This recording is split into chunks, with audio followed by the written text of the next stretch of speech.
नमस्कार, पोखरा न्यूजमा स्वागत छ। समाचार सुरु गरौं। गोर्खामा उपचारको क्रममा मृत्यु भएकी एक महिलामा कोरोना पुष्टिको प्रसंगबाट। गोर्खामा उपचारको क्रममा मृत्यु भएकी एक महिलामा कोरोना पुष्टि भएको छ। गोर्खा नगरपालिका 7 की 76 वर्षीय मृत महिलामा कोभिड-19 को संक्रमण पुष्टि भएको गण्डकी प्रदेश जनस्वास्थ्य प्रयोगशालाका निमित्त निर्देशक सपना सुवेदीले जानकारी दिनुभयो। शनिबार अचेत अवस्थामा गोर्खा अस्पतालको आइसियुमा उपचारका लागि ल्याइएकोमा उपचारको क्रममा मृत घोषणा गरिएको महिलामा नमुना परीक्षण गर्दा पोजिटिभ आएको निमित्त निर्देशक सुवेदीले जानकारी दिनुभएको हो। यससँगै गण्डकी प्रदेशमा कोभिड-19 को संक्रमणबाट मृत्यु हुनेको संख्या 19 पुगेको छ। त्यस्तै स्वास्थ्य निर्देशनालय गण्डकीले आइतबार कास्कीको पोखरा महानगरका 20 जना सहित प्रदेशका गोर्खा, बागलुङ, स्याङ्जा, लमजुङ, तनहुँ र नवलपुर जिल्लामा गरी 83 जनामा कोरोना भाइरस देखिएको जनाएको छ। पोखरा महानगरभित्र संक्रमण पुष्टि हुनेमा पार्कल्यान्ड अस्पताल, अमरसिंह चोकमा कार्यरत 20 र 23 वर्षीय स्टाफ नर्स, महानगरका 3, 4, 7, 8, 10 र 27 वडाका 6 महिला र 14 जना पुरुष रहेको निर्देशनालयले जनाएको छ। त्यसैगरी आइतबार नै बागलुङ काठे खोलाका 21 र 27 वर्षका 2 पुरुष तथा 46 वर्षीय महिला, स्याङ्जा पुतली बजारका 24 देखि 76 वर्ष उमेर समूहका 21 पुरुष तथा 45 वर्षीय एक महिला, लमजुङको 4 वटा पालिकाका 21 देखि 58 वर्ष उमेर समूहका 13 पुरुष तथा 24, 26 र 31 वर्षीय महिला, तनहुँका 4 पालिकाको 24 देखि 76 वर्ष उमेर समूहका 6 पुरुष तथा 23 वर्षीय एक महिला, गोर्खा आरुघाट र पालुङटारका 28 र 38 वर्षीय 2 पुरुष तथा नवलपुर मध्यबिन्दु नगरपालिकाका 12 वर्षीय बालकदेखि 44 वर्ष उमेर समूहका 11 पुरुष तथा 45 र 52 वर्षीय महिलामा कोरोना पुष्टि भएको निर्देशनालयले जनाएको छ। लमजुङमा संक्रमण पुष्टि हुने मध्ये सुन्दर बजारका 2 जना सरसफाई कर्मचारी, भारतबाट आएका 38 वर्षका 2 पुरुष, मुक्तिनाथ विकास बैङ्कमा कार्यरत बेसी सहर 2 का 41 वर्षीय कर्मचारी र मस्याङदी 2 का 58 वर्षीय पुरुष एम्बुलेन्स चालक रहेको निर्देशनालयले उल्लेख गरेको छ। निर्देशनालयले अन्य सबै व्यक्तिहरू कन्ट्र्याक्ट ट्रेसिङबाट पहिचान भएको बताएको छ। यससँगै गण्डकी प्रदेशमा कोरोना संक्रमितको संख्या 2531 पुगेको छ। नेपालमा कोरोना भाइरसबाट थप 9 जनाको मृत्यु भएको छ। स्वास्थ्य तथा जनसङ्ख्या मन्त्रालयका अनुसार 2 महिला र 7 जना पुरुषको कोरोनाबाट मृत्यु भएको हो। काठमाडौँमा मात्रै 3 जना संक्रमितको मृत्यु भएको छ। काठमाडौँमा 74, 68 र 85 वर्षीय पुरुषको मृत्यु भएको मन्त्रालयका प्रवक्ता डाक्टर जागेश्वर गौतमले बताउनुभयो। यस्तै मोरङमा 45, पर्सामा 77, धनुषामा 35 र चितवनमा 70 वर्षीय पुरुषको मृत्यु भएको हो। यसैगरी मोरङमा 64 र झापामा 45 वर्षीय महिलाको मृत्यु भएको उहाँले बताउनुभयो। यो सँगै नेपालमा कोरोनाबाट मृत्यु हुनेको संख्या 289 पुगेको छ।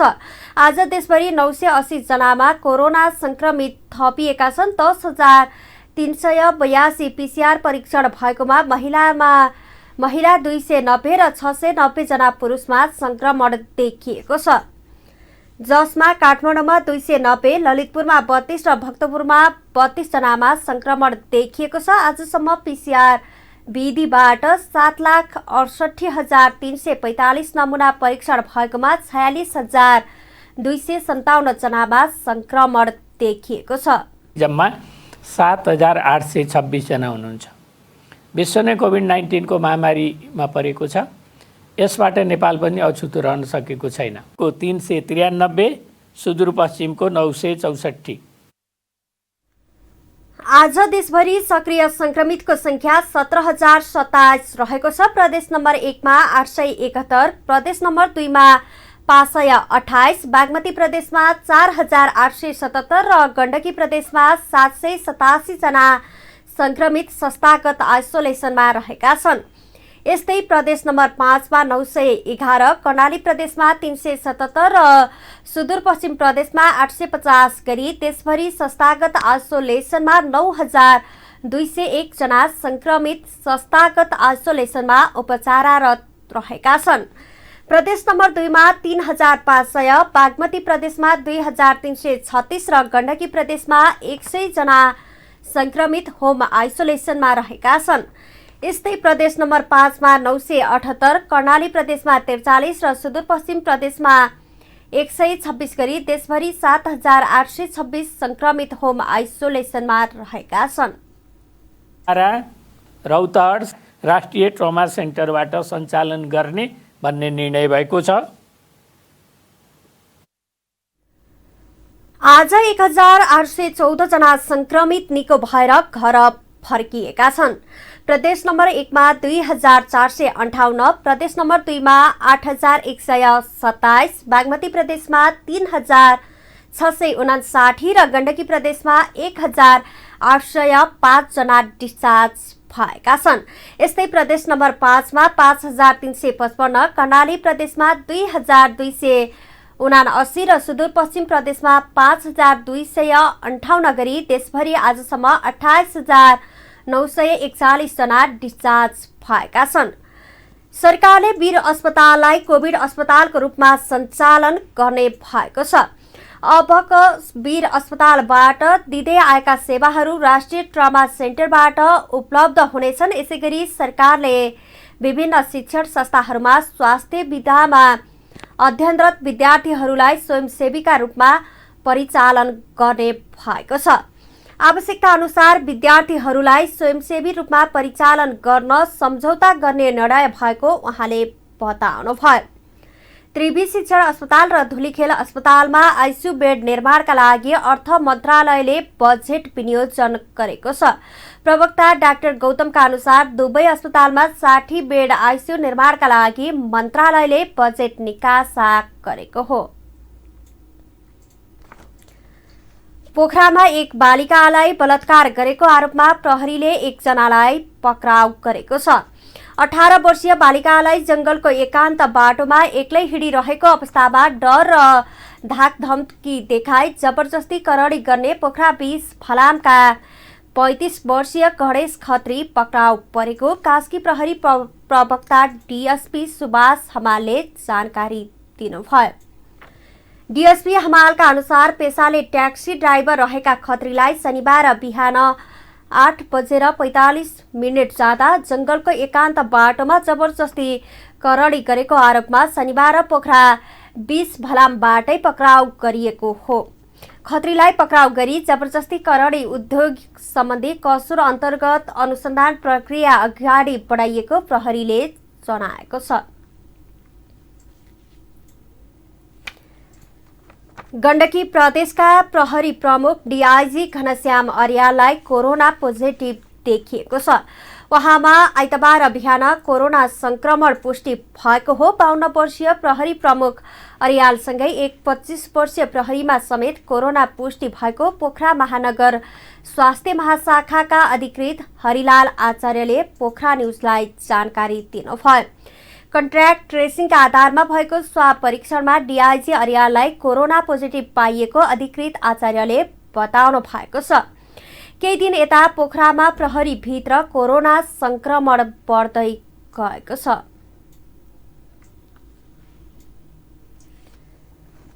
स्याङ्जामा आइतबार एकैपटक थप 22 जनामा कोरोना पुष्टि भएको छ। स्वास्थ्य निर्देशनालय गण्डकीले स्याङ्जाको पुतली बजारका 24 देखि 76 वर्ष उमेर समूहका 21 पुरुष तथा 45 वर्षीय एक महिलामा कोरोना भाइरस देखिएको जनाएको हो।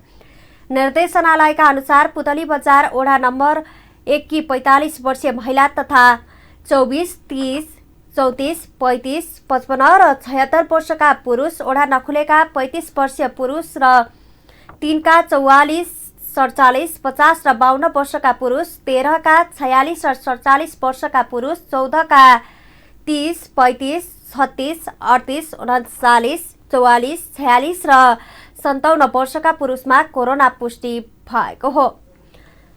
संक्रमण पुष्टि हुनेमा वडा नम्बर 1 र 14 का 3 घरमा जुवा खेल्ने 19 जना रहेको पुतली बजार स्वास्थ्य शाखा प्रमुख विष्णु काफ्लेले पोखरा न्युजलाई जानकारी दिनुभयो।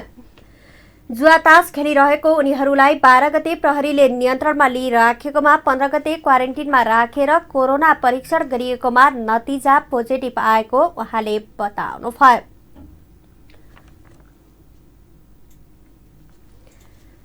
काकडभिट्टा इनरुवा रेलमार्ग ठेक्का प्रक्रियाको विरोधमा प्रमुख प्रतिपक्षी दल नेपाली कांग्रेसले विरोध प्रदर्शन गरेको छ।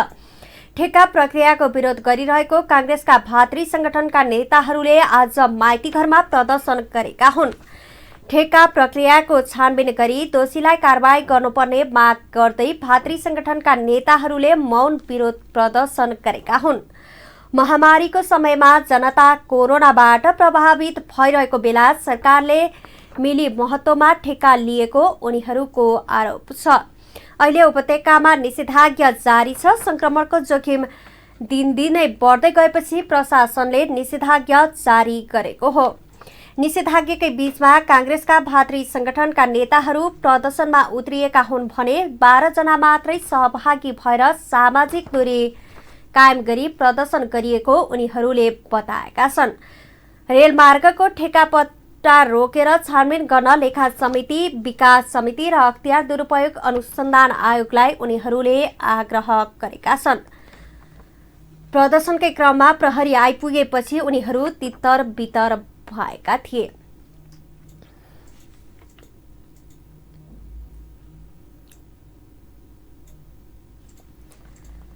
बीमा समितिले निजी प्रयोगशालाले प्रदान गर्ने कोभिड-19 संक्रमणको रिपोर्टबाट बीमा दाबी भुक्तानी गर्ने विषय समावेश गर्ने गरी मापदण्ड संशोधन गर्न समिति गठन गर्ने भएको छ।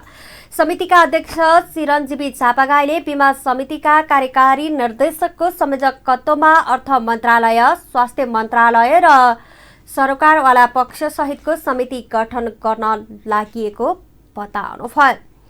उहाँले भदौ 21 गते आइतबारसम्ममा बीमा कम्पनीहरूमा प्राप्त भएका सबै दाबीहरूमध्ये नेपाल सरकार स्वास्थ्य तथा जनसङ्ख्या मन्त्रालय अन्तर्गतका निकायहरूबाट पीसीआर परीक्षण प्राप्त भएका दाबीहरूलाई 7 दिनभित्र भुक्तानी दिन व्यवस्था मिलाइएको पनि बताउनुभयो।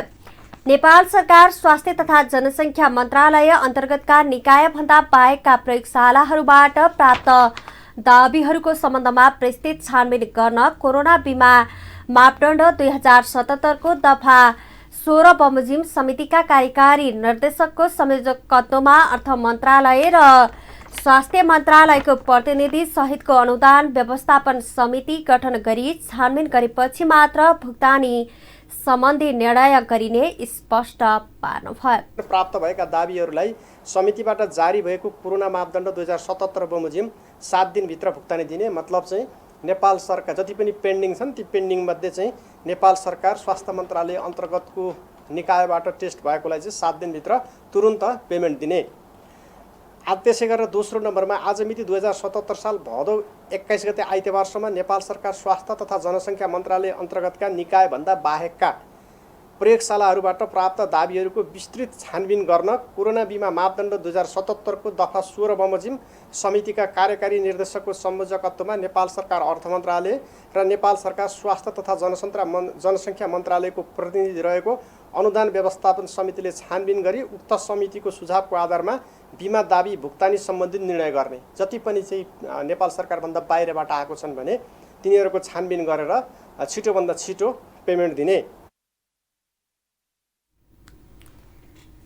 कोरोनाका कारण समस्यामा परेका नागरिकहरूलाई दक्षिण एसियाली महिला उद्यमी परिषद नेपाल SACWECले निशुल्क खाना वितरण गरेको छ। कोरोना भाइरसका कारण आयस्रोत गुमाएर दुःखमा रहेकाहरूलाई परिषदले निशुल्क खाना वितरण गरेको हो। दैनिक खाद्य वस्तुको अभावमा भोकले पीडित भएकाहरूलाई लक्षित गर्दै काठमाडौँको विभिन्न स्थानमा खाना वितरण भइरहेको परिषदकी कार्य समिति सदस्य नीता पौडेलले बताउनुभयो। संक्रमणको जोखिमका कारण एकै ठाउँमा भेला हुन नदिएर तयारी खाना वितरण गरी भिडभाड नहुने गरी खाना भनिएको छ। कोरोना भाइरस संक्रमणको जोखिम न्यूनीकरणका लागि जारी भएको लकडाउन र त्यसबाट सृजना भएको आर्थिक सङ्कटले समस्यामा परेकाहरूलाई खाना खुवाइएको उहाँले बताउनुभयो।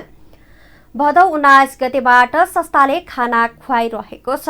खाना नपाएर दुःखमा बसिराख्नु भएको छ उहाँहरूलाई चाहिँ हामीले खोजिकन उहाँहरूलाई हामीले यो खानेकुरा चाहिँ वितरण गरिरहेछौँ। अहिले हामीले पकाएकै खानेकुरा फुड लगाएर हामीले अब राम्रोसँग कोही पनि यो कोभिड-19 को महामारीमा चाहिँ कोही पनि भोगै नपरुन् हाम्रो देशको जनताहरू भन्ने उद्देश्यले हाम्रो स्वयंका सबैजना महिलाहरूले आफ्नो तर्फबाट संस्थाबाट होस्। आज काठमाडौँको हात्तीगौडामा मानव अधिकारका लागि महिला समूहले पनि दाल चामल र नुन वितरण गरेको छ। कोरोनाले समस्यामा परेका नागरिकहरूलाई समूहले खाद्यान्नको सामग्री वितरण गरेको हो। सांसदहरूले कोरोना भाइरस नियन्त्रणका लागि व्यवस्थित आइसोलेसन र समुदायमा जनचेतना अभिवृद्धि गर्नुपर्ने बताएका छन्। लक्षण नभएका व्यक्तिहरूलाई सरकारले होम आइसोलेसनमा राख्ने नीतिले संक्रमणको दर बढेको सांसदहरूले बताएका हुन्। संसदको शिक्षा तथा स्वास्थ्य समितिको उपसमितिमा भएको छलफलमा सांसदहरूले होम आइसोलेसनको विकल्प खोज्नुपर्ने, तरकारी बजारमा अनुगमनको दायरा बढाउनु पर्ने र विभिन्न सङ्घ संस्था तथा पार्टीका कार्यकर्ताहरूलाई स्वयंसेवी रूपमा परिचालन गर्नुपर्ने बताएका छन्। सांसद सरिता नेउपानेले होम आइसोलेसन व्यवस्थित गर्नुपर्ने बताउनु भएको छ। निकालिएन भने संक्रमणको संख्या बढ्न सक्छ र अलिकतिमा नै दीर्घरोगी भएकोहरूलाई छोयो भने फेरि अरू दुर्घटनाहरू हुन सक्छ र खर्चको हिसाबले पनि आइसियुमा सम्म पुर्याउनु पर्यो भने खर्चिलो हुन्छ नि त।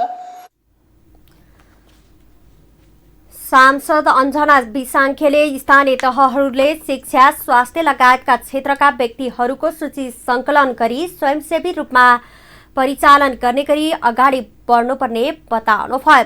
निःशुल्क सेवा गर्न सक्ने र पारिश्रमिक लिएर काम गर्नेहरूलाई वर्गीकरण गरेर परिचालन गरिनुपर्ने उहाँले बताउनु भएको छ। बनाउन सक्छौँ सक्दैनौँ। उपत्यकाको महानगर मेयर फोरमले र सिङ्गो चाहिँ नि नगरपालिका फोरमले चाहिँ यो ढङ्गले चाहिँ गर्दाखेरि सबै राजनैतिक पार्टीको चाहिँ पहलमा अथवा राजनैतिक पार्टीलाई सहयोगमा लिएर विभिन्न चाहिँ नि समुदाय भित्र भएका नेतृत्वहरूलाई चाहिँ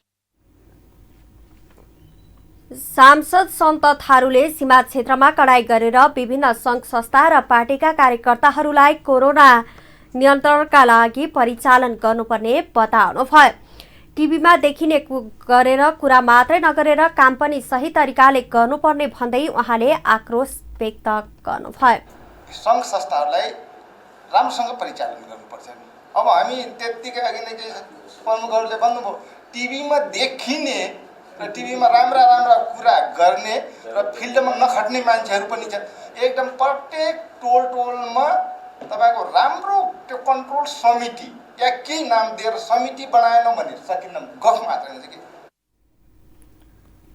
उपसमिति संयोजक जीवनराम श्रेष्ठले बजारमा गुणस्तर रहित सेनिटाइजर बिक्री भइरहेको गुनासो आएकाले अनुगमन गर्नुपर्ने बताउनु भएको छ।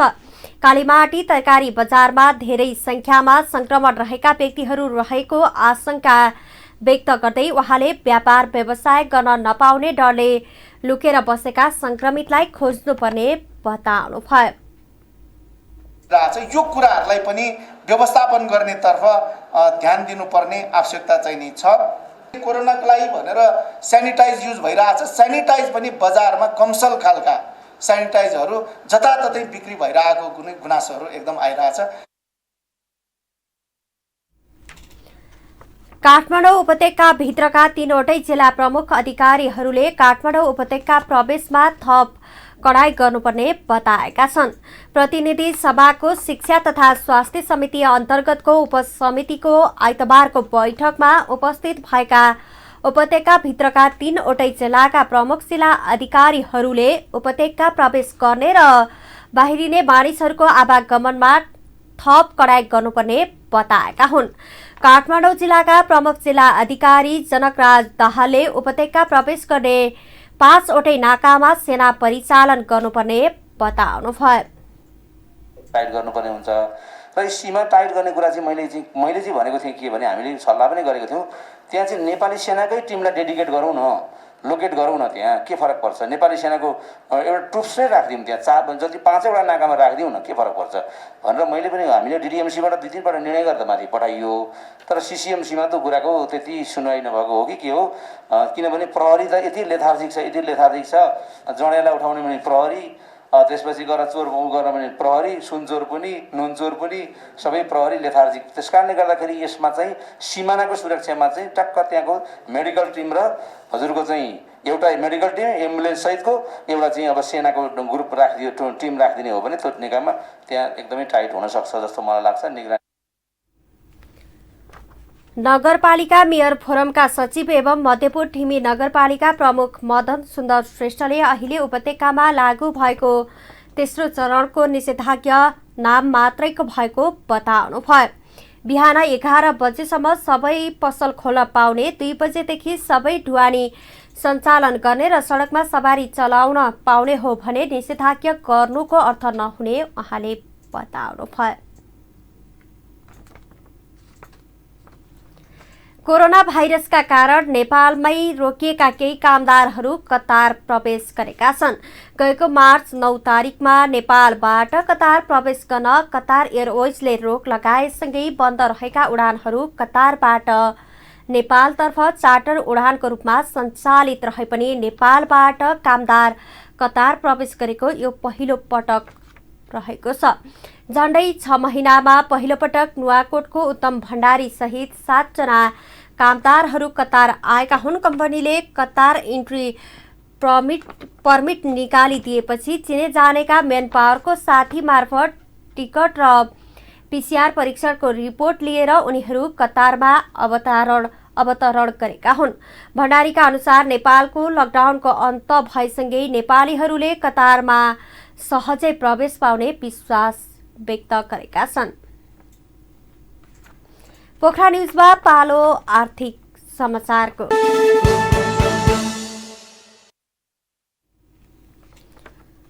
सरकारले अन्तर्राष्ट्रिय वायु सेवा सञ्चालनका लागि 80% सम्म विदेशी लगानी भित्राउन सक्ने व्यवस्था गरेको छ। हवाई क्षेत्रमा अन्तर्राष्ट्रिय क्षेत्रको साझेदारीका लागि अन्तर्राष्ट्रिय वायु सेवा सञ्चालनका लागि 80% सम्म विदेशी लगानी भित्राउन सक्ने व्यवस्था गरेको हो।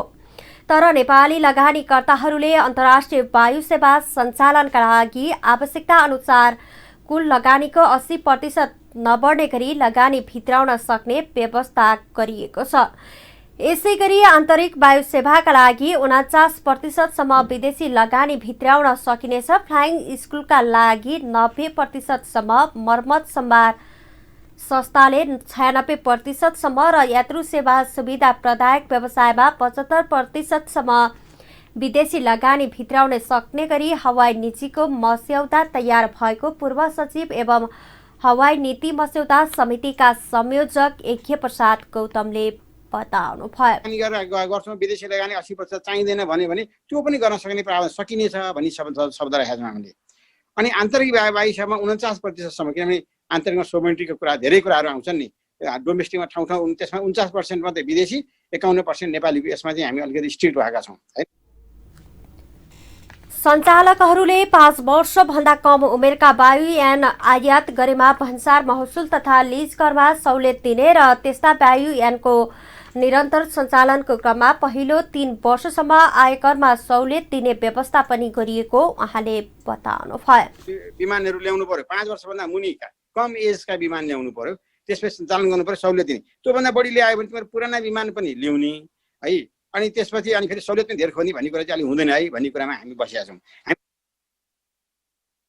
फ्लाइङ स्कुल सञ्चालनमा आएको अवधिदेखि पहिलो 5 वर्षसम्म आयकरमा छुट दिने र इन्जिन ओभरअल समेत गर्ने गरी स्थापना भएको वायुयान मर्मत सम्भार संस्थाका लागि 10 वर्षसम्म आवश्यक जग्गा निःशुल्क उपलब्ध गराउने र सञ्चालनमा आएको मितिले 5 वर्षसम्म आयकरमा 100% छुट दिने, पछिल्लो 5 वर्षमा 50% छुट दिने व्यवस्था पनि गरिएको छ। यस्तै रोजगारमूलक नागरिक उड्डयनका क्षेत्रमा काम गर्न 2 अर्ब रुपियाँको लगानी गर्ने व्यक्ति वा संस्थालाई 5 वर्षसम्म आयकरमा पूर्ण छुट दिन सक्ने व्यवस्था पनि मिलाइएको छ। कोभिड-19 का कारण पार्टी प्यालेस तथा रेस्टुरेन्ट व्यवसाय लामो समय बन्द हुँदा व्यवसायहरू पलायन हुने स्थितिमा पुगेका छन्। जावलाखेल स्थित बगैँचा रेस्टुरेन्ट बार एन्ड बैंक्वेटमा अहिले कुखुरा पालन सुरु भएको छ। रेस्टुरेन्टका व्यवस्थापक अर्जुन दाहालले कोभिडका कारण लामो समय व्यवसाय सञ्चालन गर्न नसकिएपछि लोकल कुखुरा, टर्की, कडकनाथ, कालिज लगायत पाल्न थालिएको बताउनुभयो। बैंकको ऋण तिर्न, घरभाडा तिर्न र कर्मचारीलाई तलब खुवाउन समस्या हुने देखेपछि लोकल कुखुरा लगायतका चराहरू पाल्न थालिएको पनि उहाँले बताउनुभयो। किन हामीले सरकार भनेको नै हामी नै हो, हामीले सरकारलाई सहयोग गर्नुपर्छ। सबै जनता नै नेपाल सरकार हो, त्यो मूल्य मान्यता हामी छौँ। र अब चाहिँ हाम्रो माग के छ भने अब यो व्यवसायमा प्रत्यक्ष अप्रत्यक्ष गरेर 50,000 रोजगार छन् आजको दिनमा। रेस्टुरेन्ट व्यवसाय जस्तै देशभर सञ्चालित अधिकांश पार्टी प्यालेस व्यवसायहरू पनि पलायन हुने अवस्थामा पुगेका छन्। पार्टी प्यालेस व्यवसायहरूको छाता संगठन नेपाल राष्ट्रिय पार्टी प्यालेस तथा क्याटरिङ व्यवसाय महासंघले लकडाउन सुरु हुनुभन्दा पहिले 2076 चैत्र 7 गतेदेखि नै देशभरका व्यवसाय बन्द गर्न व्यवसायहरूलाई परिपत्र गरेको थियो। चैत्र 11 गतेदेखि लकडाउन भयो र साउन महिनामा लकडाउन खुकुलो बनाइए पनि पार्टी प्यालेसहरू खुल्न सकेका छैनन्। वैशाख, जेठ र असार महिना पार्टी प्यालेस व्यवसाय सबैभन्दा बढी चल्ने समय पनि रहेको हो। रूपमा यो बन्दाबन्दीको अवस्थामा पूर्ण रूपले व्यवसाय सञ्चालन हुने बेलासम्म किस्ता र ब्याज मिना गरिदिएर सञ्चालन भइसकेपछि पुनः जरिवाना नलगाइकन, हर्जना नलगाइकन किस्ता लिने गरी व्यवसाय सञ्चालन गर्न पाउनुपर्छ भन्ने हाम्रो माग छ। र यो सुविधा चाहिँ राज्यले ब्याङ्क मार्फत कसरी हुन्छ, कुन निकाय मार्फत हुन्छ, त्यो निकाय मार्फत सम्बोधन गर्न चाहिँ हामी हार्दिक अपिल गर्दछौँ।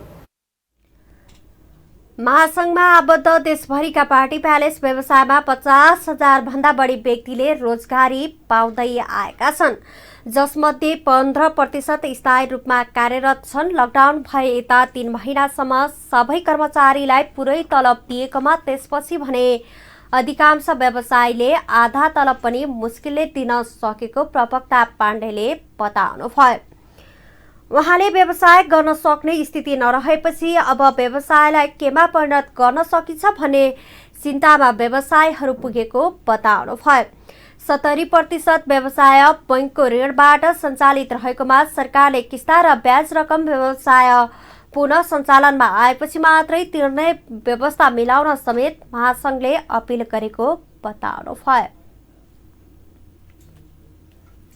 अब पालो अन्तर्राष्ट्रिय समाचारको।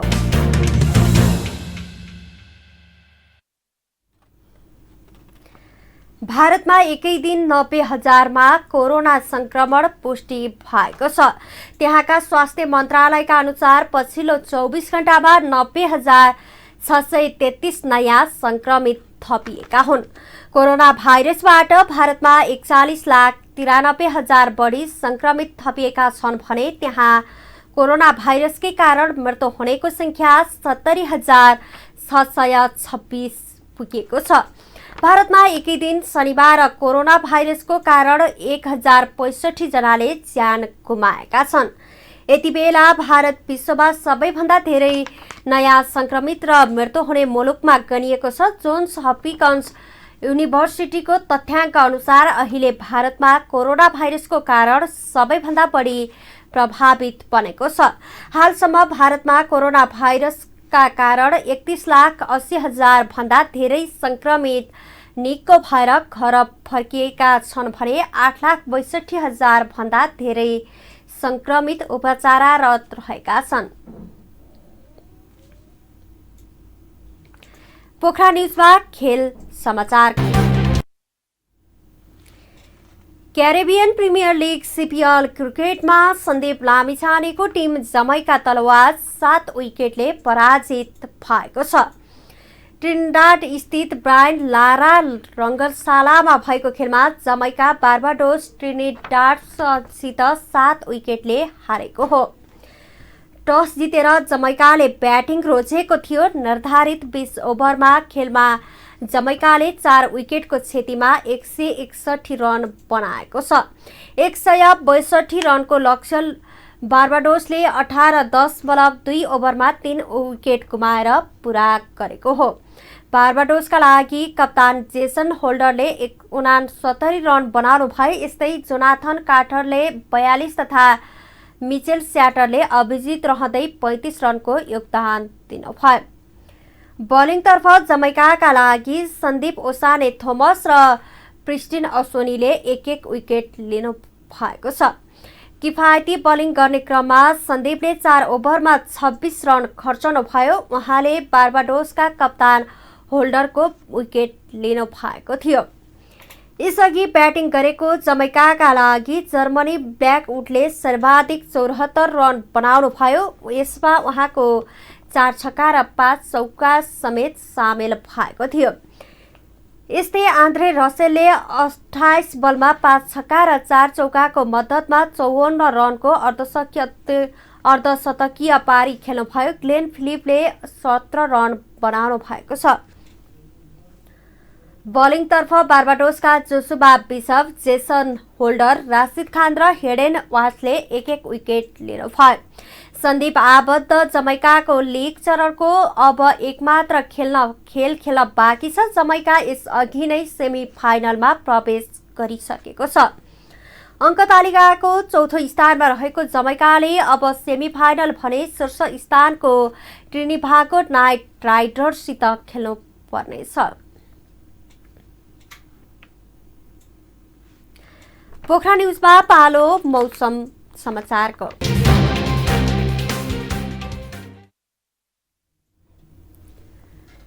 पश्चिमी न्यूनचापीय प्रणालीको प्रभावले देशका केही स्थानहरूमा मेघगर्जन सहित हल्कादेखि मध्यम वर्षाको सम्भावना रहेको मौसम पूर्वानुमान महाशाखाले जनाएको छ। देशभर सामान्य बदली रही धेरै स्थानहरूमा हल्कादेखि मध्यम वर्षाको सम्भावना रहेको महाशाखाले जनाएको हो। आज गण्डकी प्रदेश सहित प्रदेश नम्बर 1, प्रदेश नम्बर 2, बागमती प्रदेश र सुदूरपश्चिम प्रदेशका केही स्थानहरूमा भारी वर्षाको सम्भावना रहेको महाशाखाले जनाएको छ। उक्त स्थानहरूमा आवश्यक सतर्कता अपनाउन महाशाखाले अनुरोध समेत गरेको छ। अब पछिल्लो 24 घण्टाको मौसमी विवरण।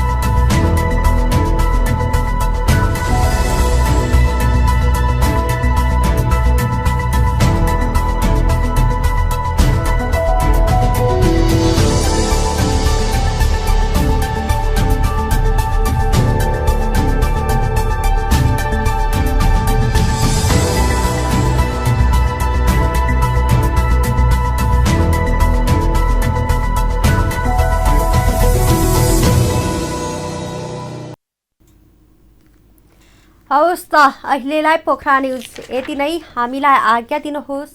नमस्कार।